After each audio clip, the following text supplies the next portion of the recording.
I'm Charles. Welcome to my SirBookSage channel where I cover science fiction and fantasy discussions and live streams.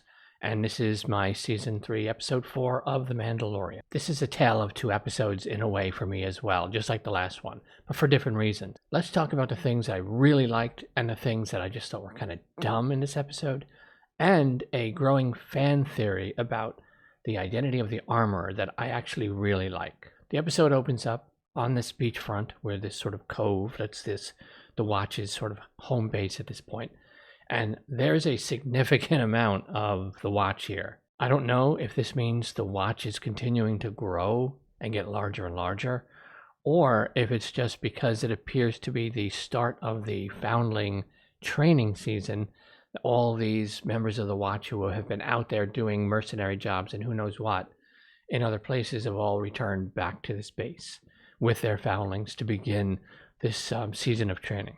They don't really specify which of the two it is. I'm hoping at some point they do actually kind of let us know, is this an indication of growth, or is this just how many there actually are that have just been kind of scattered about? And we open up on a really cool shot. It's a great TV shot where the camera's panning and you see all these Mandalorian adults and a bunch of these foundling, and they're all doing their sort of little mini combat training little sessions.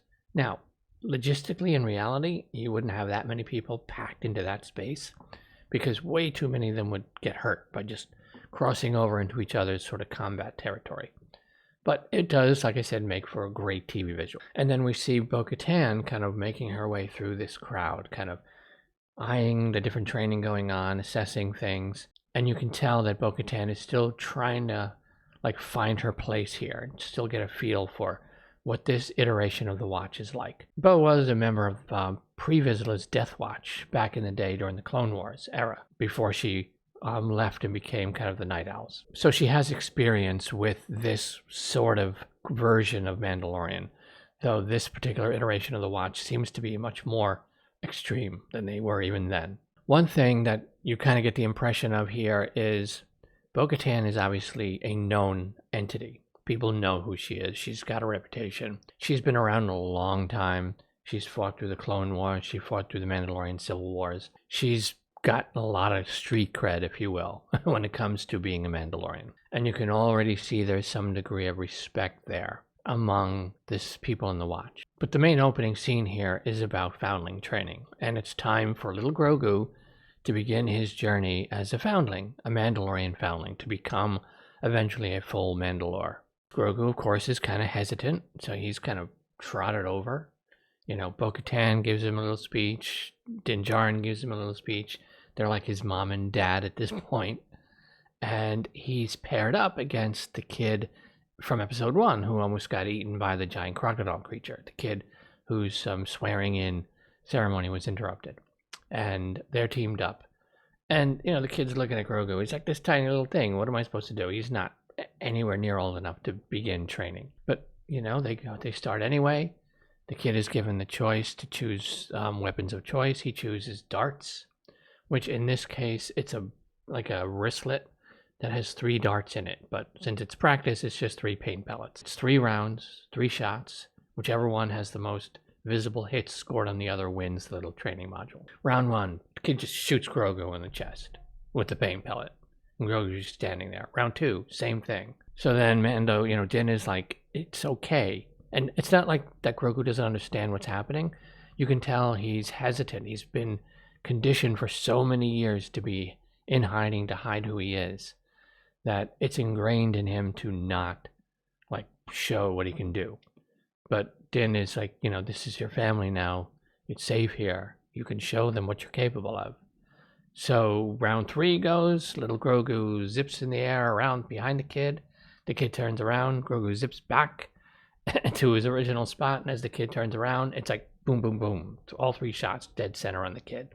And Grogu wins a little training. It's a silly, cute little moment for the show. The kid walks down by the water, just to kind of think about what happened. And you would think that this kid wouldn't go anywhere near that sort of body of water, since the last time he did, a giant crocodile creature almost leapt out of it and snatched him. But, he doesn't seem fazed by it. And then all of a sudden, over the cliff is this sort of pterodactyl that swoops down and grabs this kid, and off he goes. Now, I don't know what it is with the creatures on this planet, and they just want to eat this kid. Don't know, but it's just his luck. Paz Vizsla and a couple of Mandalorians chase after him with their backpacks, but bird nest is too far away for them to travel by their packs. It's not enough fuel. So they come back and they form a game plan. And Bo is going to lead this mission of a bunch of the Mandalorians in her ship to fly out and try to rescue the kid. And here we arrive at the first, really dumb thing in the episode. Apparently, this pterodactyl has been known to come down and swoop down and snatch people. So you would think if there's a flying prehistoric bird that snatches you out of the air, you would have Mandalorians up on the top of those cliffs as kind of a lookout, like an Overwatch responsibility. Because, you're not going to just hanging out on the beach. Who cares, ignoring the giant crocodile, ignoring the pterodactyl. No, you're going to actually have watch. You're going to keep watch, especially if this is something that's been known to happen. And if this sort of pterodactyl kind of beast knows their training patterns, they know, oh, it's that time of year. I've got food for my little newborns. It's not believable that they wouldn't have a watch. They're kind of living in exile, in hiding sort of anyway, so how do they not have anyone up on the top of those cliffs? Just to see if, Imperial leftover forces may have landed and are coming for them. You never know. So that's the first thing. And this is part of the things that drives me crazy about Star Wars under Disney, is stupid stuff like this shouldn't be happening. But there it is. But anyway, it's a minor quibble here. So off they go to try to rescue this kid. They fly for a while, land, and then they have to walk the rest of the way. Because every other time they've tried to rescue any of the Mandalorians snatched by this creature, when it hears them coming, it instantly kills the person they took. I can already hear your mind going, why would that person even be alive? But we'll get to that. We'll get to that. So they walk the rest of the way, finally make it to the base of this big cliff where on top is the bird nest. So Bo's like, okay, we can hide here in the kind of shadows on the bottom of the cliff, and we'll sleep for the night, and then first light we'll climb up the rocks. We'll scale up with ropes and things and grappling all the way up to the top and try to rescue this kid. So that's what they do. Next morning, they're scaling the cliff all the way up to the top. We arrive now at the just most utterly dumbest, unbelievable part of this show. I can believe in hyperspace ships. I can believe in the Force and lightsabers and, Sith and Jedi and all this crazy stuff. You can make fantastical stories and have them fun and buy into the premise. But you have to make the actual real world parts make sense. They have to be realistic. Because if the baseline things, everyday normal part of just people living, is just completely absurd, then the whole story falls apart. You need the ground stuff to be believable and based in reality in order for the fantastical stuff to work and fit. And this show, no, there's no logic, there's no logistics, there's no thinking things through. Nothing actually makes any sense in this show. This bird snatches this kid, brings the kid to its nest, and waits the entire rest of that day, the entire evening, and the entire morning. The kid's still somehow alive.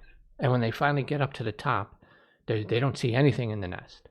But then there's a heat signature, so Paz Vizsla jumps in and he's crawling out for the kid, and they're trying to tell him, stop, you're going to alert the bird wherever it is. But Paz Vizsla reveals that this is my son, so I have to find him. He's my son. And it turns out that it's not his son there, it's 3 hatchlings. And then all of a sudden the creature shows up, lands on the edge of the nest, spits the kid, the Mandalorian kid, out of its mouth, and then grabs it and is dangling it for its little newborns to eat. And then notices the Mandalorians. And then a big fight breaks out, and it snatches the kid in its claw and flies off, and then grabs one of the Mandalorians in its mouth, which might be Paz Vizsla, I'm not sure. I think it might have been. And then this big fight ensues in the air. Bo-Katan is fighting, Din is there, and they're all trying to rescue the kid, and whether Paz Vizsla or whoever's in the mouth. And finally, they manage to do this. As it's all there, everything's falling, and they save the kid, they get the other Mandalorian out. The big bird crashes into the water, and before it can regroup and launch back up, it turns into Jurassic Park for a moment, and up out of the water comes the big crocodile creature from episode 1 and crunches the bird. and takes it. And then they go back to the base camp, and Bo-Katan has lost one of her, like, little shoulder piece of her Beskar. It fell into the water when they were fighting.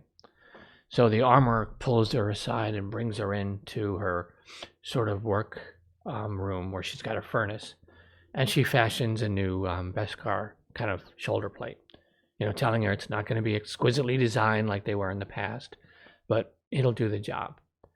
And she's like, do you want me to carve your night owl symbol into it? And Bo-Katan is thinking and looks at the mythosaur thing on the wall, and she says, can I have one night owl and one mythosaur? And the armorer goes, okay. So, and then Bo tells her how she saw the mythosaur, and the armorer thinks it's sort of metaphorical, and Bo's like, no, I actually saw an actual real living mythosaur under the living waters. And the armorer's answer is just very, kind of cryptic. You will see things with us, kind of silly stuff. So that's that whole thing. And you realize they did not write an actual episode. They wrote one scene and had to try to stretch one scene out to a 45-minute episode, which is why they had to only fly part of the way, then they had to walk, and then they had to wait and sleep and then climb, and somehow the kid's still alive a day and a half later. All this stuff because they had to stretch out the episode. And we have the scene that I absolutely loved in this episode. I'll get to that in a moment, which happens while they're off doing this whole fight with the bird. But I'm now wondering, is the reason that they have for the Mandalorians to talk so slow, particularly the armor, was that a decision made to actually just pad time for these episodes from the beginning? Because if I talk like this and all of my words are drawn out in this way, spoken in this stylized manner, making myself sound smarter than I might actually be, I could turn this 15-minute review into a 1.5-hour experience for you. Is that why they do this sort of stylized dialogue from season 1, episode 1? It's easier to pad out the time? Because Mandalorians in the past didn't talk like this. They didn't talk in this stylized thing at all. They were very aggressive, very outgoing, very determined, and they argued with each other. There was none of this very stoicness that you see here in this show. But again, we're dealing mostly with this iteration of the Watch, and this seems to be how they are. But I wonder if that played a role in having this stylized dialogue, because it does let them pad time. Now, in order to fill out the rest of the episode, we did get an Order 66 flashback. We saw a little snippet of that in the coming attraction season 3 trailer. And what's cool about this is we get a full-blown Order 66 scene. It's a whole scene here, which is really cool. Yes, I am a sucker for Order 66 stuff. Give me all the prequel flashbacks, Clone Wars flashbacks. I'll take all of them. So, yes, they can hook me in with that, and I'm happy because I love all that old stuff. Now, here's a flashback I would really love to see. Since Bo-Katan basically saved Paz Vizsla's son, Paz Vizsla is now kind of owes her and beholden to her. His respect for her is just elevated, and she's elevated status-wise in his eyes. So I would love for her to sit down with him. I don't know if Pre Vizsla is his father or his uncle or what the specific relationship is with them, but I would love for them to sit down and her to tell him about Pre Vizsla and give us a live-action reenactment of Darth Maul and Pre Vizsla's fight from the Clone Wars animated series. You give me a live-action reenactment of that, I'll be happy. That'll be just give us that stuff, and you'll make me a very happy watcher of this show. Anyway, this was an Order 66 scene. We finally get to see how Grogu actually escaped the Jedi Temple there, while the clone troopers were coming in and just starting to slaughter everyone in there, all the Jedi and everyone they can find. And a couple of the Jedi were fighting and protecting Grogu to get him out of there. And one of the Jedi gets him into an elevator, but gets killed. And then another Jedi comes up, takes the lightsaber, and he's using 2 lightsabers to fend off clone trooper after clone trooper after clone trooper.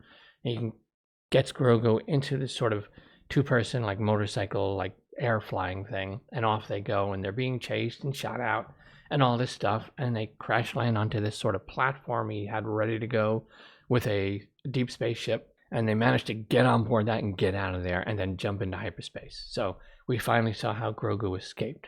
I'm not familiar with the Jedi who helped him. I'm probably going to watch Blind Wave's reaction video later, because if that's a known Jedi from some of the books or comic books or games, Eric in Blind Wave, he's like a walking, talking Star Wars lore encyclopedia. So if that's a character from Star Wars lore in some form or another, I'll learn from watching Eric's reaction to it. But it was really cool. And if that character is still alive, I wouldn't mind him popping up in some future Star Wars stuff. Because they went through the trouble of having a character that we generally didn't really see before in any of the movies or anything, basically be the reason he escapes. So that was really cool. And I like the way they did that, because the armorer, while they're all on their mission to save the kid from the bird, takes Grogu into her workshop where her furnace is. And she's making a Mandalorian sort of emblem thing that Grogu will eventually wear later on when he has a proper Mandalorian armor. But she's making a sort of medallion for him now to start as his first proper. He's got his Mandalorian Beskar chainmail that Mando Din Djarin gave him in Book of Boba Fett. And so she makes this sort of thing for him, and she walks up and attaches it to him. And while she's pounding and he's hearing the sounds and the sparks flying from her working the hot metal, that's when his face just kind of falls and he looks traumatized. And then he goes into the Order 66 flashback, and you see that whole scene, and you come back to this moment where she's finishing up this piece. And what I love about it, she kneels down and she pins it on the front of his Beskar sort of chainmail.